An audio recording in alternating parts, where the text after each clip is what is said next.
They are like physical bodies that are sort of IA incarnate. It was a gut punch. There was nothing to indicate that that was going to happen. This is a really great book to read if you need help romanticizing winter.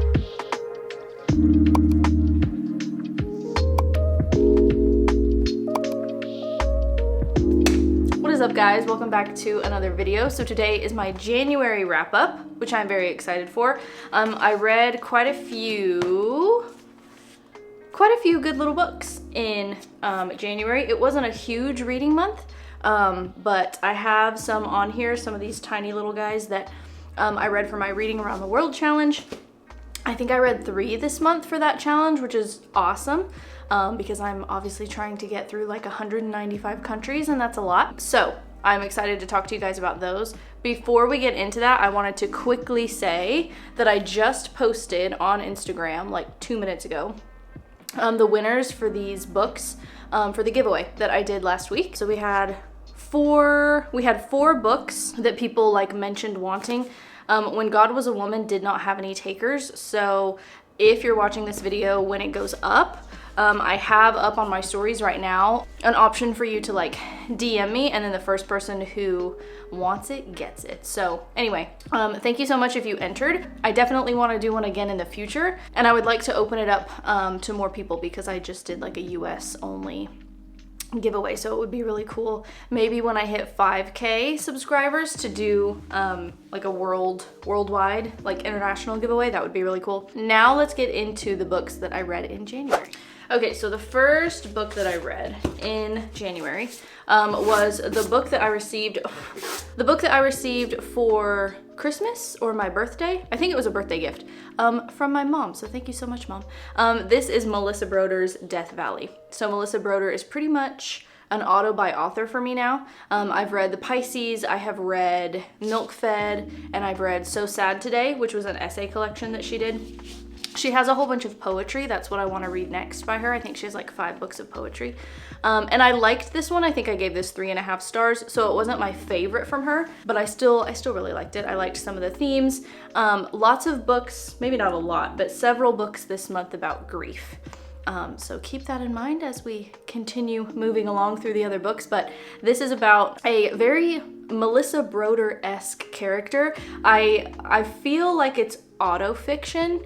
The main character is an unnamed woman about Melissa Broder's age, dealing with the illness of her father. And then Melissa Broder does dedicate this book to her father. So I kind of feel like there's something going on there. There's obviously like a similarity or something there.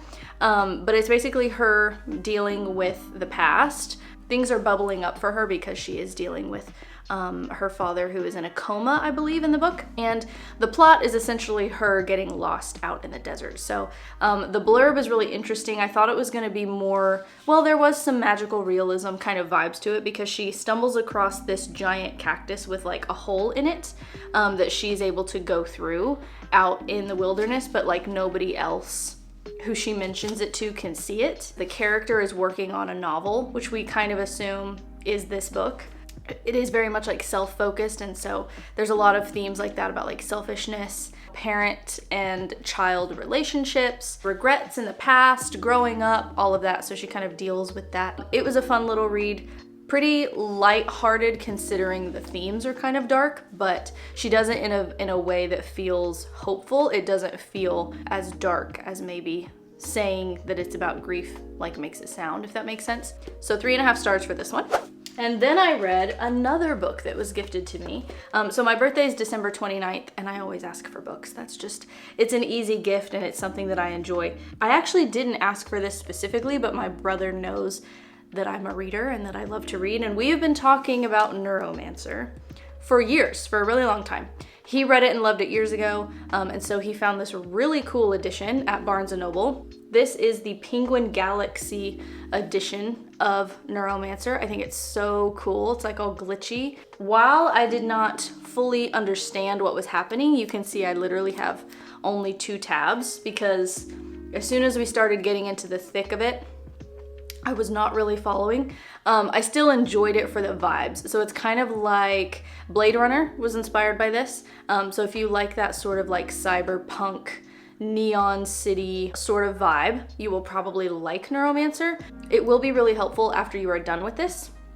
If you're like me and you're like, okay, I don't know that I was like fully tracking what was going on, to watch a couple of like video essays on YouTube. I will link them below. I watched 2 in particular. Don't watch them before because obviously they're gonna spoil the entire plot, but I did enjoy it. I'm here for the vibes for sure. I think it's nice every now and then as a fan of science fiction to read something that's like a subgenre. Basically, it does explore a lot about AI, and there's actually like physical entities, and they are like physical bodies, or at least that's how I envisioned them. Physical bodies that are sort of IA incarnate, if that makes any sense. But this was just a precursor to a lot of things that we now have in reality, which is kind of crazy. Like, I think this, one of the reasons why this book is so famous is because William Gibson was able to correctly assume and envision things like the internet and artificial intelligence kind of taking over and running the world, and he wasn't wrong, and it's a little scary, but I thoroughly enjoyed. I really did like it. I am here for the vibes, so I do recommend it. It's not too long, so I think I gave this one a 3.5 stars as well. Honestly, it's a 5 stars for what it predicted, but it's a 3.5 in terms of me being able to keep track of what was happening in the plot. So overall, I did enjoy it. Then moving right along with another science fiction. This was my 5-star read. I think my only 5-star read of the month. This book is phenomenal. I was watching another YouTuber doing this challenge, this Reading Around the World challenge, and this was a book that she mentioned that she was going to be reading for Taiwan, and that is The Membranes by Ta-wei. I'm not totally sure if I'm pronouncing that author's name correctly. This was pitched in that other video that I was watching as like humanity has migrated under the sea into little bubbles where they are now living because of climate change. So like we've had to move under the ocean so that we can escape the harshness of the sun. And just that alone was enough to intrigue me, even though I was like, why is there a peach on the cover? Like, how is that related to anything? However, there's so much more in here than just that. Like the themes in here, again, this is one that deals with grief. The themes in here are so much more, they're so much deeper, and this, it like boggles my mind the amount of themes and topics that an author is able to cover in literally 150 pages, not even 150 pages. There's an essay in the back that I found really fascinating as well that kind of breaks down the plot and the themes as well. So if it is one that you find yourself struggling with, which this one was really easy to keep track of everything, but there is a really awesome essay at the back if you do kind of need somebody to kind of take your hand and walk you through what you just read. The essay is called Promiscuous Literacy, Taipei Punk and the Queer Future of the Membranes. This was excellent. For sure, like it's a must read. Don't just read the book, definitely read the essay in the back too. It's really only like not that many pages. Also delves into artificial intelligence and the idea of intellectual property and the consequences of that for individual people. I don't really want to say too much because there is a plot twist in here and I don't want to give it away. It does deal with gender a little bit. There are like cyborgs and robots in here. It does take place in I think it's like 2080 or something like that, like far in the future. I think it's the year 2100, if I remember right. I could be wrong, but I think that's right. And honestly, the way that it's pitched in the synopsis, where it's like, you know, humanity has migrated under the sea, that doesn't even necessarily encapsulate the themes because we don't actually read too much about that. It is mainly about our main character, Momo, and her relationship with her mom, which is very complicated. So we start, I believe, when she's 30, and that's present day. And then we kind of get little snippets of the past, like when she was kind of a preteen, and she was sick. She had a really debilitating disease. She had to be in the hospital for a while. There's a lot that we find out. And their relationship is so much more complex and tangled than what it even seems like it is on the surface, and it's all revealed at the end. I was shocked. It was a gut punch. Like I was not expecting it at all. There was nothing to indicate that that was going to happen. yeah, like I was speechless. It was a 5-star for me. Like it was so good. Originally came out in 1995 and it's considered like a classic in speculative like queer Chinese fiction. So if that sounds like something that's up your alley, I highly recommend. I loved this. I will not soon forget about this book. This is one of those books that when you're a writer, you're like, dang, I wish I'd come up with something like that. That's really cool. If you take no other recommendations from this video, this needs to be the one. Okay. Following that, I still read 2 that I really enjoyed, even though The Membranes was definitely my 5-star. The next tiny little slip of a book that I read is for Brazil, and this is Clarice Lispector's Hour of the Star. Thank you so much to the person who recommended this to me. I will try to find your comment and pop it on the screen. She is very polarizing, so whenever I got this recommendation, I went on Goodreads, I think, just to see what people are saying. Generally, she has good reviews, like in terms of her star rating. But when you go into the comments, you have people absolutely ripping her apart, giving her 1 star, saying it's nonsensical, it's like stream of consciousness that doesn't make any sense, what's the point, etc., etc. Then you have the people who basically think she's like a goddess incarnate, and I think one review even said, the whole review was just 2 words and it just said, my Bible. So some people really thoroughly enjoy her. I was a little bit on the fence at the end, didn't really quite know how to feel. It's one of those books that you finish and you're like, okay, I feel a little lightheaded, if that makes any sense. I think I gave this one 3.5, 4 stars, something like that. This is essentially about a young woman named Macabea. I think that's right. I could be pronouncing it wrong. Could be Macabea. And she is described as being very ugly, but very happy. And so our narrator, his name is Rodrigo. Is that right? Yes. Rodrigo kind of follows her around, not in a creepy, stalky way, but sort of observes her and kind of comments on things that are happening in her life, and it just boggles his mind that she's content because she's just so ugly, apparently. I don't know. This is not a book that you read for the plot. That is why it wasn't like a 5-star for me. I think it's more about the style of it. It's one of those books that feels a little bit style over substance, I'm not gonna lie. There is a certain way, there's a special way that she can turn a phrase that kept me reading. Don't get me wrong, some of them were nonsense and went over my head. And I'm like, why are we talking about watermelons all of a sudden? Because that doesn't have anything to do with anything. However, you can see that I have a decent amount of tabs in here. And it's not a big book. It's literally, 75 pages. So it's less than 100 pages. Like I said, tiny little book. You're into a plot. This isn't really for you, but it is so interesting just seeing how somebody's brain works, because I could never write like this even if I tried. I did enjoy this one. Okay, now the other book that was almost a 5-star read, like so close to being a 5-star, and I think the only reason why it wasn't is because, again, it was one that was so slim. I think it could have lent itself to being even 20 pages longer, and some of the themes could have been explored a little bit more. But this is for Norway, and this is The Ice Palace by Tarjei Vesaas. I know I'm saying it wrong because I looked it up the other day, but the pronunciation that the robot was giving me on Google Translate was it didn't sound right. It was a very beautiful book, but very sad. So it does deal with grief.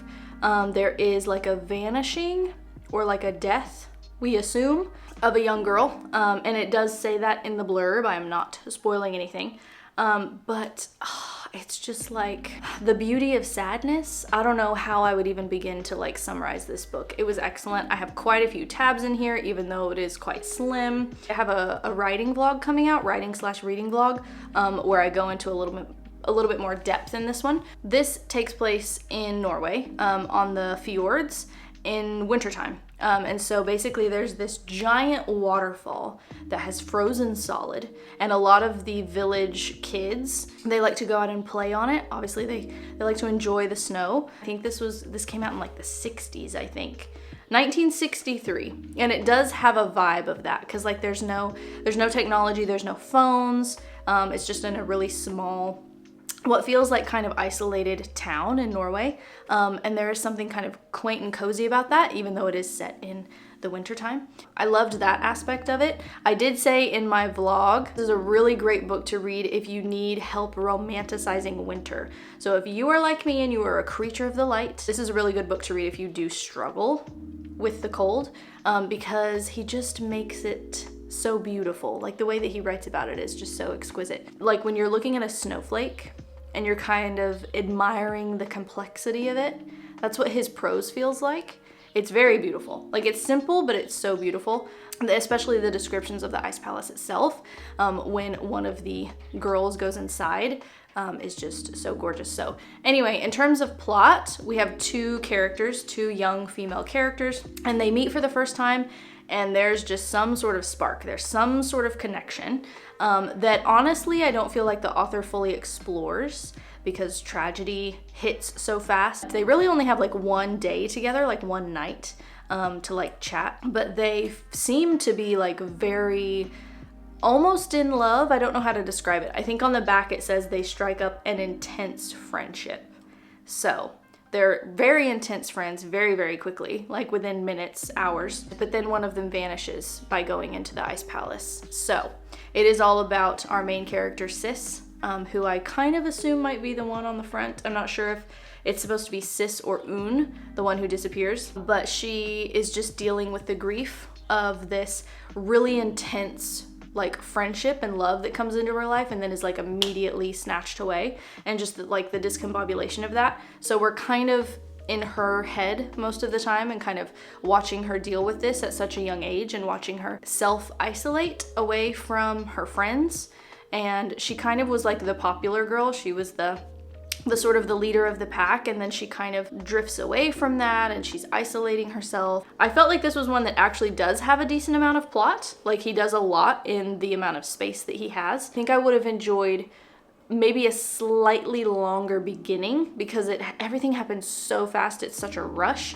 And maybe we're supposed to feel that way because that's how Sis feels. And so maybe it's supposed to kind of match that feeling. But I do think I would have enjoyed maybe a little bit more exploration into their friendship. That way I could have cared a little bit more when Un goes missing. Because it was just like a tiny bit on the short side and I felt like we could have spent a little bit longer exploring some of the themes, I gave it a 4.5 stars instead of 5, but still thoroughly enjoyed it. Beautiful book about Norway if you're wanting those cozy, wintry, icy, almost like Frozen sort of vibes, then this may be for you. And then lastly, I finally finished and it's so sad, but I am glad that I finished, and I'm glad I know how it ends.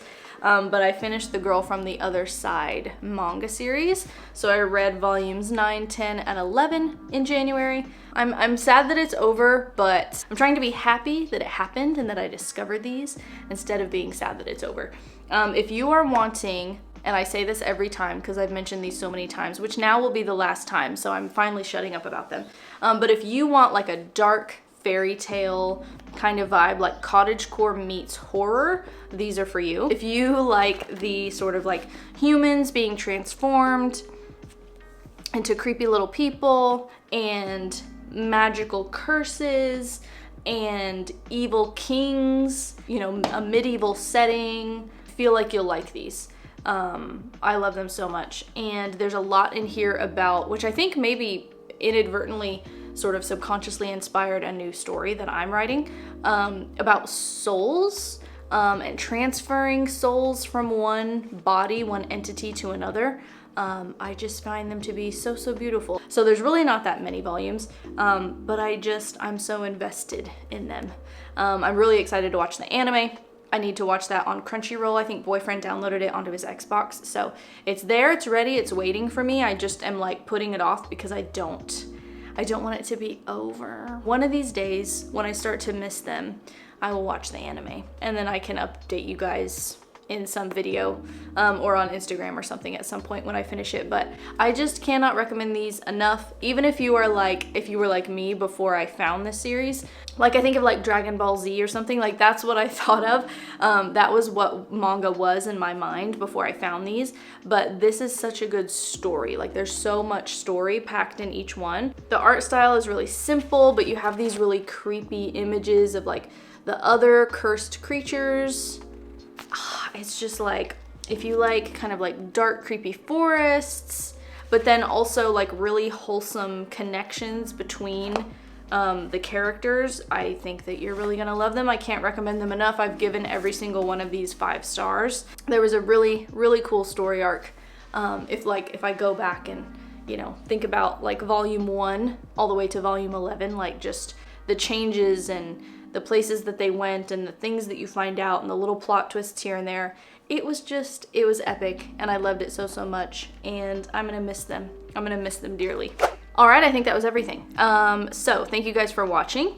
And of course, if you have any recommendations for international books, like that I could add to my TBR for my Reading Around the World challenge, you guys let me know, because I'm always looking for new countries to read from. I have an Airtable going on.